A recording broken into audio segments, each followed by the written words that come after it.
Hola amigos, soy Patricia Salinas, esto es A Mi Manera, un programa que llega a ustedes desde los 103.9 de la FM de Nacional y en el canal 7.3 TV Noticias, que también se puede ver por Movistar y Claro TV. Hoy estará aquí el escritor Gustavo Rodríguez, quien presentó la reedición de su primera novela, La Furia de Aquiles, a 11 años de haberla publicado. Luego me visitará Javier Fonseca, cantautor colombiano y líder de la banda de reggae Alerta Camarada, quien mañana participará en el concierto por los 17 años de trayectoria de Isabel Omega. Y finalmente estarán conmigo los integrantes de Olaya Sound System, banda peruana que fusiona el reggae y la cumbia con ritmos peruanos y tropicales, y que nos trae su cuarto disco titulado Música del Mar.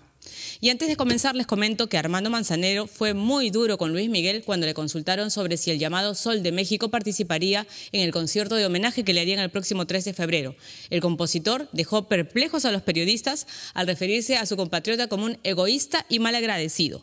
Es más fácil que un elefante logre entrar por el ojo de una aguja a que Luis Miguel un día haga algo por el prójimo. Dejó mal a un señor grandioso como es Alejandro Fernández, y si hizo eso, ¿qué se puede esperar de él? Se volvió loco. Hay gente que no conoce el agradecimiento. No quiero hablar de él, pero pienso que qué pena. Unas duras palabras de quien ha trabajado en el pasado con él, compartiendo grandes éxitos, y más teniendo en cuenta que el artista fue uno de los pocos que le defendió a Luis Miguel cuando el cantante canceló varios conciertos en el Auditorio Nacional de México, como previamente había hecho en Estados Unidos, y empezó lo que podría considerarse la peor etapa de su carrera. Pero ahí está, ahora ya ni Manzanero lo quiere a Luis Miguel. ¿Qué pasará? Pues ahí, ¿qué pasará? Si será verdad, vamos a ver.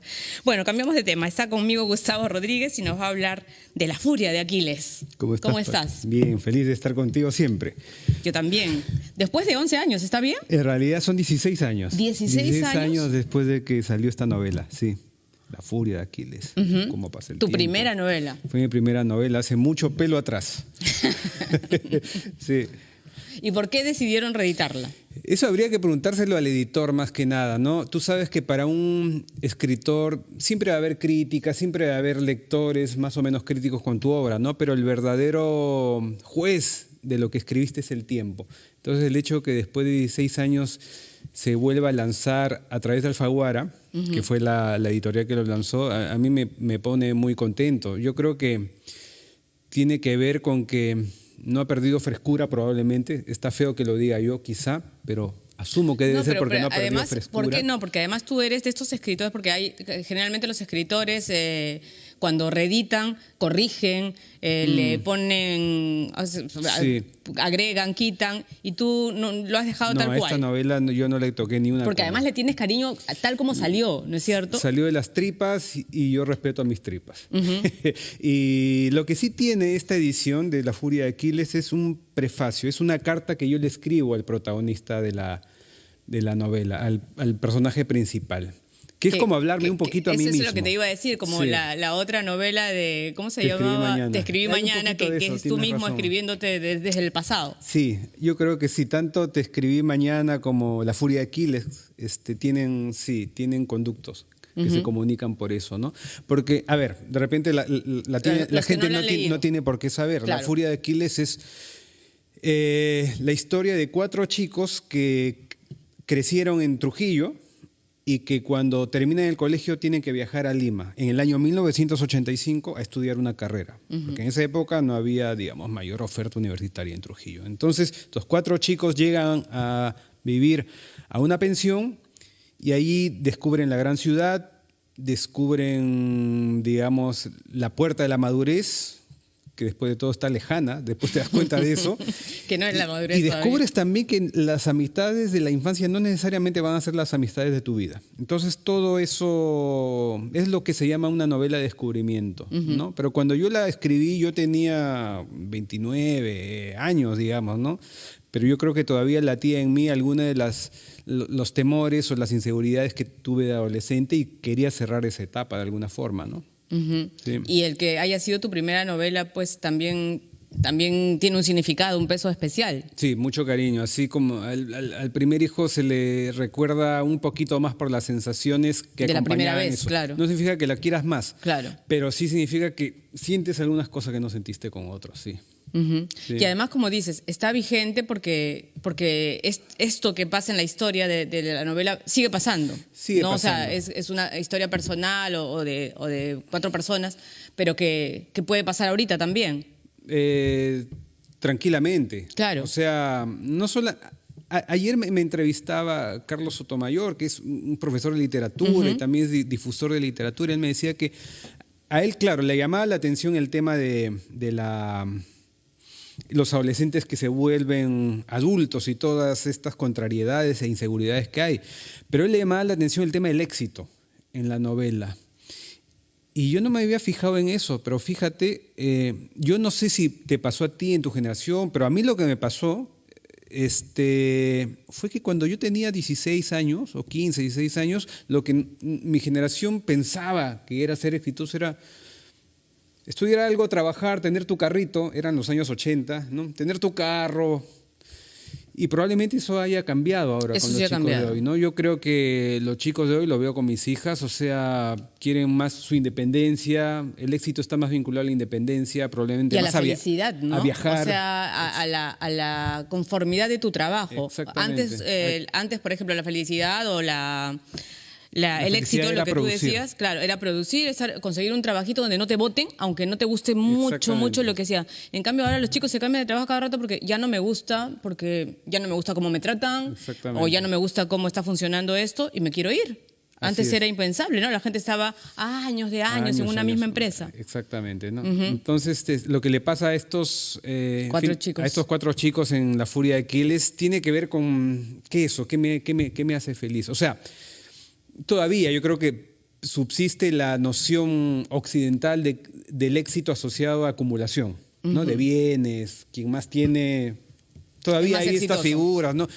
Poso con mi carro todavía, la chica al costado, ahora que ese tema del heteropatriarcado está tan vigente, ¿no? Ahora que siguen preguntando quién es el jefe de la familia. Todo eso, ¿no? Ese tipo de cosas que todavía provee. subsisten, ¿sí? Hay mucho de eso acá en esta novela. Acá hay un personaje en la novela que se llama Chacho Buendía, que es delirante y está basada en un amigo que tuve y que sigo teniendo, y de verdad que es de lo más machista que hay, y de verdad, pero bueno, ya me olvidé que iba. Iba a que, que ahora, cuando uno madura, se da cuenta de que la noción de éxito no es acumular, sino vivir tranquilo con lo que tengas, sin que eso necesariamente signifique ser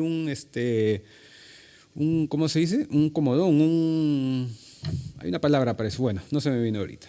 Alguien que se conforma, un conformista. Un conformista, claro, no al contrario, ¿no? No te conformas solamente con ir a trabajar todos los días y tener más plata y más plata y más plata. Eso es una forma de conformismo también. Exactamente. ¿No?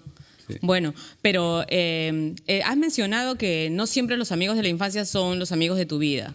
Y generalmente los escritores, cuando escriben de sus amigos, pierden amistades. ¿A ti no te ha pasado eso o sí? Yo pensé que me iba a ocurrir con La Furia de Aquiles, porque de verdad creo que es la novela más autobiográfica que he escrito, pero me pasó una cosa muy curiosa con esta novela, y es que cuando yo la escribí, yo estaba distanciado de mis amigos de la adolescencia y del colegio, ¿no? Porque hay cosas que pasaron en la vida real que se parecen a las de la novela, ¿no? Y estaba algo distanciado. Creo que al escribir esta novela quise volver a reunirme con ellos simbólicamente, ¿no? Y en la novela yo planeo un final de reunión, ¿no? Que no se había dado. Un final que te hubiera gustado. Que me hubiera gustado. O sea, una ilusión de... Lo que ocurrió fue que cuando saqué esta novela y la fuimos a presentar a Trujillo, se aparecieron los amigos. Yo estaba muerto de nervios. Que eran los protagonistas, los otros tres protagonistas. En quien había basado, digamos, muchas de esas historias. Y al final fue un reencuentro muy bonito. O sea, fue un caso en el que la realidad terminó copiando a la ficción. No estoy cometiendo como dicen, un spoiler ahora al decir eso, ¿no? Porque sí, hay una reunión al final en la novela, pero no es como la estoy contando ahora, ¿no? Es más sorpresiva, ¿no? Sí. ¿Y ellos sí se sintieron identificados con los personajes o no necesariamente? Sí. Se sintieron identificados, se rieron mucho. Una cosa es la relación que tienes con tus amigos a los 16 años, que es totalmente visceral y en esa época de inseguridad y de un país en crisis como era el Perú en los 80. Y otra cosa es reunirte con ellos cuando estás en tus 30 y tantos, ¿no? Y ya has dejado pasar bastante agua bajo el puente, ¿no? Sí. Y ahora, después de 16 años, o sea, volver a publicarlo y publicar esta historia que ya la ves desde otra perspectiva también, ¿no es cierto? Cuando la vuelves a leer, cuando la has releído, ¿qué sentimientos has tenido? Mira, a mí me pasa, Pati, que yo olvido lo que leo. ¿Ya? Yo leo mucho, pero termino olvidándolo. ¿En serio? De verdad, de verdad. Yo no podría enseñar literatura. Pues, ¿cómo envidio a la gente que puede... Ni siquiera así un libro que te marca. Disfruto poemas y después no me puedo acordar de ellos. No podría enseñar literatura. O sea, yo envidio a la gente que te recita poemas y dices, wow, qué hermoso, ¿no? O pasajes enteros de novelas. Yo no puedo, yo olvido. ¿Te olvidas de los personajes y todo eso? Sí, me voy olvidando. Con las películas también. A veces veo una película, pero esta ya la vi. Y puedes verla y sorprenderte dos veces. Sí, bueno, a mí también me pasa. Me puedo como sorprender. Entonces, eso es bueno también. También, ¿no? sí, claro. Pero yo sé que en el fondo de mí se van empozando todas esas historias, estos estímulos, y que más adelante los proceso y vuelven a salir, ¿no? Por la creatividad es eso, es unir dos cosas conocidas para lograr una original. Entonces, volverán a salir.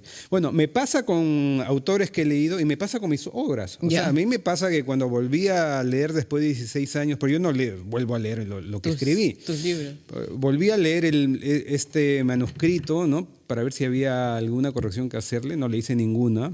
Y me dije, pero yo he escrito esto. O sea, yo mismo me había olvidado de varias cosas que había escrito acá en La Furia de Aquiles. Y los lectores me las hacen recordar también, ¿no? Ya.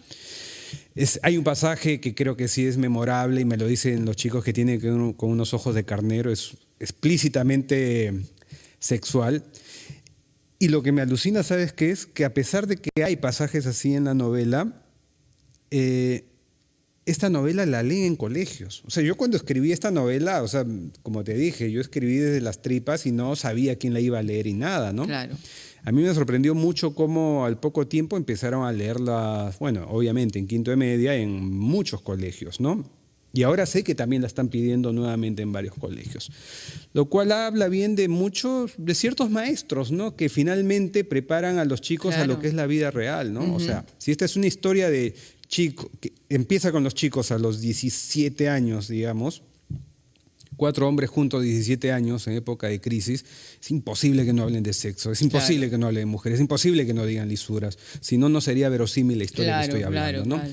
Entonces hay, afortunadamente, profesores, maestros de literatura que entienden eso. De chicos de 16, 17 años que entienden eso perfectamente, ¿no? Y no se atemorizan, ¿no? Claro, pero no, es como tiene que ser, pues, ¿no? Es lo que tiene que ser. Lo peor que puedes hacer es criar a tus hijos o a una generación una burbuja protectora, ¿no? No puedes hacer eso. Claro, porque, bueno, ya cambiando de tema y yendo a la realidad que tenemos ahora, lo que estábamos hablando un poco antes de... Se tiene que abrir los ojos a las cosas que están pasando, a los contextos que vivimos ahorita, por ejemplo, cuando estamos hablando del abuso contra la mujer. Sí. Y que muchos prefieren seguir callando. O sea, es increíble que la gente prefiera seguir haciéndosela todo y decir, esas cosas te pueden traer problemas, mamita, mejor cállate, ¿no? Lo que pasa es que, a ver, a mí me indigna muchísimo todo, o sea, el machismo dominante o las formas sutiles en las cuales las mujeres van siendo relegadas, ¿no? Pero también soy optimista porque... Yo creo que hay que seguir chillando, pero también hay que ser optimista. ¿Por qué? Porque estamos en un proceso. En realidad, la mujer en el Perú recién puede sufragar desde los años 50. Claro. En el año 97, hasta el año 97, un violador se podía salvar de la cárcel si es que se casaba con su víctima. Todo el entramado legal estaba... Claro. Como si eso fuera a resarcir y además era más bien castigarla de por vida a ella. Por un lado eso, y la otra lectura que hay es que incluso el entramado jurídico del país te dice que la noción de familia tradicional es más importante que la noción de la mujer sola. Exacto. Entonces es terrible por donde era lo veas, terrible, ¿no? Claro, eso era terrible. Y eso es hace relativamente poco, ¿no? Entonces estamos en ese proceso. Y el hecho de que ya las mujeres ya no tengan miedo de callarse y es una gran ayuda. Leí tu artículo de hoy en Caretas, dicho sea de paso, y está bien. Mientras más se escriba de eso, más rápido vamos a salir de ese proceso, ¿no? Sí, pues pero incluso en sociedades que supuestamente son más desarrolladas socialmente, ocurre esto, lo acabamos de ver en Hollywood. Imagínate que no va a ocurrir en Perú. Justamente hago el paralelo en la columna porque la única solución en Hollywood, aquí en la China, es hablar. La única solución es no callarse, porque además ese miedo que hay se desaparece cuando abres el juego, cuando lo haces visible y ya serían muy cínicos pues que la voten a esta chica de Panamericana, ¿no? No es cierto. O sea, por decir lo que dijo, porque pierde el trabajo, ya digamos que sería un escándalo ahorita, supongo yo. Y más lo curioso que pasa es que la gran mayoría enorme mayoría de mujeres en nuestras sociedades se sienten en su prisión individual. Y cuando abren la puerta se dan cuenta de que había un montón de mujeres en su propia prisión. Por eso, y no se dan por eso es la cuenta de que frase están yo también, encasilladas. pues. Esa Sí, frase que importante. desde Hollywood llegó por este tema Sí. de las chicas abusadas por un productor poderosísimo. O sea, si se pueden tirar abajo a un productor poderosísimo, dueño además de un estudio y todo esto, no se van a poder tirar abajo un camarógrafo. O sea, ¿qué? Bueno, ese es otro tema. Pero a ver, Gustavo, ¿y qué le dice en la carta tu yo de ayer a tu yo de hoy día? Bueno, no la voy a leer, obviamente, pero sí te voy a hacer un resumen. Básicamente, lo que yo le digo a Aquiles López, la novela se llama La Furia de Aquiles porque Aquiles López es el protagonista. No es que ocurra en la antigua Grecia ni nada de eso. Pero juegas con eso. Sí. Claro. Sí, de hecho hay personajes que tienen nombres griegos. ¿Por qué? Porque una rama familiar del protagonista viene del norte, la Sierra Norte del país, y hay muchos nombres griegos en Cajamarca, ¿sí? En la Sierra Norte, sí, Aquiles, Ulises, Alcibiades, claro, Leonidas, cierto. O sea, bueno, hay muchos. En muchas provincias, en general, sí. ¿No? Y bueno, la carta, lo que yo le digo al protagonista Aquiles López es que en realidad fue necesario que yo escribiera esta novela para que yo dejara de parecerme demasiado a él, a ese chico inseguro, a ese chico temeroso, a ese chico demasiado enamoradizo, ¿no? Y sobre todo a ese chico que tenía un rencor con su padre. Yo después de escribir esta novela, me di cuenta de que yo he tenido que matar a mi padre simbólicamente para no tener que hacerlo, digamos, en la vida real. Bueno, en la vida real iba a matar a mi padre, pero yo lo amaba, pero también sentía que le tenía rencor, ¿no? Afortunadamente, mientras él vivió, yo pude reconciliarme con él y cerramos muy bien eso, ¿no? Pero digamos, fue después de la novela, que te permitió, digamos, exorcizar esos demonios, sí. y te sirvió también como una terapia. A partir de ahí, por ejemplo, ¿has usado la literatura como terapia en algún momento? ¿Sí? Mucho, sí, la he usado mucho. Yo creo que cada libro que he escrito me ha ayudado a ahorrar psicoanálisis, definitivamente, ¿no? Porque, a ver, en esta novela Aquiles López es huérfano. Yeah. Entonces yo en ese momento yo decía, le voy a quitar al padre para que la trama fluya de una manera sin sobresaltos, porque sentía que la voz del padre podía entorpecer el relato, ¿no? Y era una excusa para no hablar de mi padre, claro, en realidad. Y después, cuando mi cuarta novela, que se llama Cocinero en su tinta es ahí donde se resuelve, yo siento que resuelvo el tema como autor, el tema con mi padre, porque con mi padre ya fallecido, ¿no? Yeah. Sí, donde ahí porque a pesar de que te literariamente reconciliaste con él, en la vida real necesitaba decirle o procesar su falta, ¿no? Eso sí. Curioso, sí, la literatura no solamente es benéfica para quien la escribe, probablemente sea más benéfica para quien la lee. O igual de benéfica, ¿no? Porque en realidad quien lee un libro también lo está volviendo a escribir. Porque tú puedes leer esta Furia de Aquiles, o sea, este mismo libro lo pueden leer 10 personas y cada una de esas 10 personas va a tener una lectura distinta, sí, o le va a dar más peso a un tema del libro, claro, que otro, ¿no? La mejor literatura no es la que te deja respuestas, sino la que te deja preguntas para que tú las proceses con tus cosas, ¿no? Tú escribías siempre desde chico, ¿no, Gustavo? Sí. ¿Desde el colegio? Desde el colegio, sí. O sea, digamos que tu primera vocación habría sido ser escritor. Ser narrador, de todas maneras, sí. Mi primera vocación fue esa, pero como cuando viniste a Lima a estudiar, ¿viniste a estudiar qué? Arquitectura. Igual que Aquiles, ¿ya? Sí. Y yo soy limeño. Hay mucha gente que piensa que yo soy trujillano justamente por Aquiles López. No, pero con mi familia nos mudamos a Trujillo por un tema de mi papá.